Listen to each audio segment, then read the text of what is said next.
नमस्कार दोस्तों, स्वागत है आपका हिंदी नॉलेज शो में। तो दोस्तों 7 अक्टूबर 2023 ये वो तारीख थी जिस दिन हमास ने एक बहुत ही बड़ा हमला लॉन्च किया था इजराइल के खिलाफ। और इसी हमले के तुरंत कुछ ही घंटों के बाद अमेरिका इजराइल पर हुए इस हमले की निंदा करने से भी पहले एक खास काम करता है। दरअसल अमेरिका से एक स्पेशल डेलीगेशन खुफिया तरीके से वेनेजुएला पहुंचता है और वहां पर किसी खास मुद्दे पर बातचीत की जाती है। इतना ही नहीं, इसके कुछ ही घंटों के बाद वेनेजुएला से एक और डेलीगेशन अमेरिकी राजधानी वॉशिंगटन के लिए रवाना होता है और एक खास डील दोनों देशों के बीच में हो जाती है। डील क्या?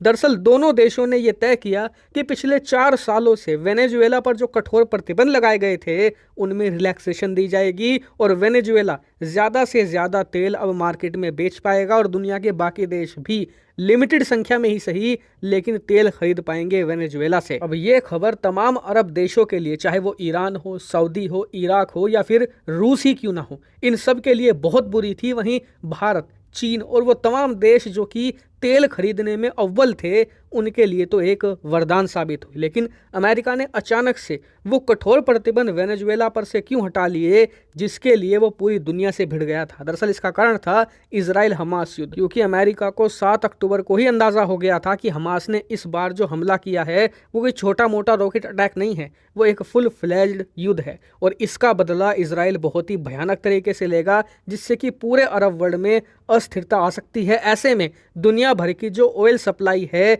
उसे सुनिश्चित करना ही होगा, तभी इजराइल बिल्कुल स्वतंत्र तरीके से अरब देशों के खिलाफ भी एक्शन ले पाएगा। लेकिन सवाल यह है कि अब 1 महीना होने को आया है और दुनिया भर के देश वेनेजुएला से तेल खरीद शुरू क्यों नहीं कर रहे? तो देखिए, इसका कारण ये था कि अभी तक जो सैंक्शन लगाए गए थे वेनेजुएला पर से उन्हें कितना लिफ्ट किया गया है, कितना हटाया गया है और कितनी रिलैक्सेशन दी गई है, इसकी क्लियरिटी किसी भी देश को नहीं थी। लेकिन अब यह क्लियरिटी आने लगी है और इसीलिए वेनेजुएला से तेल खरीद भी दुनिया के बड़े देशों ने शुरू कर दी है। उदाहरण के लिए आप स्क्रीन पर देखिए, चीन की सबसे बड़ी जो पेट्रोलियम कंपनी है यानी कि पेट्रो चाइना, उसने अनाउंस किया है कि 4 सालों से जो इन्होंने तेल नहीं खरीदा है वेनेजुएला से प्रतिबंधों के कारण, अब उसके हटने की वजह से ये तेल खरीद शुरू करने जा रहे हैं। और बताया जा रहा है कि चाइना एक बहुत ही ज़्यादा मैसिव ऑर्डर प्लेस करेगा वेनेजुएला को जिससे कि वो भारी मात्रा में तेल खरीदेगा। तो आपने बिल्कुल सही सोचा। आप अपने स्क्रीन पर देखिए, 31 अक्टूबर को ही खबर आ चुकी है, अब से 3-4 दिन पहले, कि जो भारतीय रिफाइनरीज हैं जो कि कच्चे तेल को रिफाइन करके उससे पेट्रोल डीजल बनाती है,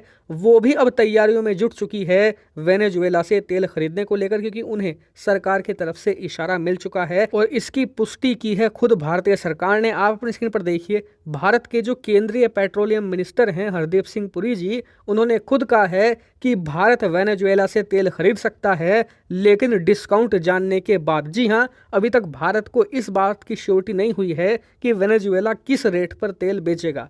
भारत की शर्त यही है कि हमें थोड़ा डिस्काउंट मिले, उसके बाद ही हम वेनेजुएला से तेल खरीदेंगे। यानी कि भारत ने वेनेजुएला को संकेत दे दिया है कि आप हमें डिस्काउंट दीजिए, हम आपको अरबों डॉलर का ऑर्डर देंगे। हालांकि आपका सवाल होगा कि वेनेजुएला भारत को डिस्काउंट देगा क्यों? तो देखिए, इसका कारण ये है कि वेनेजुएला का जो कच्चा तेल होता है ना, वो बाकी सभी कच्चे तेल से बिल्कुल अलग होता है। उसके लिए आपको प्रॉपर अलग रिफाइनरीज की ज़रूरत होती है। और अच्छी बात यह है कि भारत के उड़ीसा राज्य में ऐसी रिफाइनरीज मौजूद हैं जिसमें आप वेनेजुएला के क्रूड ऑयल को रिफाइन कर सकते हैं। यानी कि भारत के अलावा देखें तो एशिया में चीन ही एक ऐसा देश है जो बड़े लेवल पर वेनेजुएलन कच्चे तेल को किसी तरीके से रिफाइन कर सकता है। ऐसे में वेनेजुएला के सामने भी मजबूरियां हैं। एक तरफ जहां उसके यहाँ पर भयंकर इकोनॉमिक संकट चल रहा है, लोग दाने दाने को मोहताज हैं। अगर आपको वेनेजुएला में आटे का एक पैकेट खरीदने जाना है, ब्रेड का पैकेट खरीदने जाना है, तो उससे ज़्यादा बड़ा पैकेट आपको नोटों का भरकर ले जाना पड़ेगा। इतनी ज़्यादा डिवैल्यू हो चुकी है वहाँ की करेंसी। इसी वजह से वेनेजुएला को पैसों की ज़रूरत है, क्योंकि सैंक्शन ने इनकी कमर तोड़ कर रख दी है। और भारत और चीन ऐसे 2 बड़े देश हैं जो इन्हें इस आर्थिक संकट से निकाल सकते हैं, क्योंकि एशिया में भारत चीन के अलावा कुछ चुनिंदा देश ही हैं जो बड़े लेवल पर वेनेजुएला के कच्चे तेल का उपयोग कर सकते हैं। बाकी देश तो इसे यूज़ भी नहीं कर सकते। ऐसे में अगर ये दोनों देशों को अच्छा डिस्काउंट दे तो इसके बदले में इन्हें मोटे डॉलर मिलेंगे भारत और चीन की तरफ से। और इसीलिए हमारे जो मिनिस्टर हैं उन्होंने जो बयान दिया है वो एक टैक्टिक है ज़्यादा से ज़्यादा डिस्काउंट पाने की। हालांकि यह बात आप मानकर चलिए कि भारत भविष्य में वेनेजुएला का तेल खरीदेगा ही खरीदेगा, लेकिन मात्रा कितनी ज्यादा होगी ये इस बात पर डिपेंड करेगा कि हमें डिस्काउंट कितना ज्यादा मिलता है। लेकिन अलग से देखें तो हमें डिस्काउंट बढ़िया मिल ही जाएगा वेनेजुएला से, क्योंकि प्रतिबंधों के बावजूद भारत और वेनेजुएला के संबंध ऐतिहासिक तौर पर बहुत मजबूत रहे हैं, कभी भी हमारे संबंध खराब नहीं हुए। हालांकि इस मामले पर जो भी कोई छोटा या बड़ा अपडेट आएगा मैं आपको बता दूंगा, आप लोग चैनल को सब्सक्राइब करके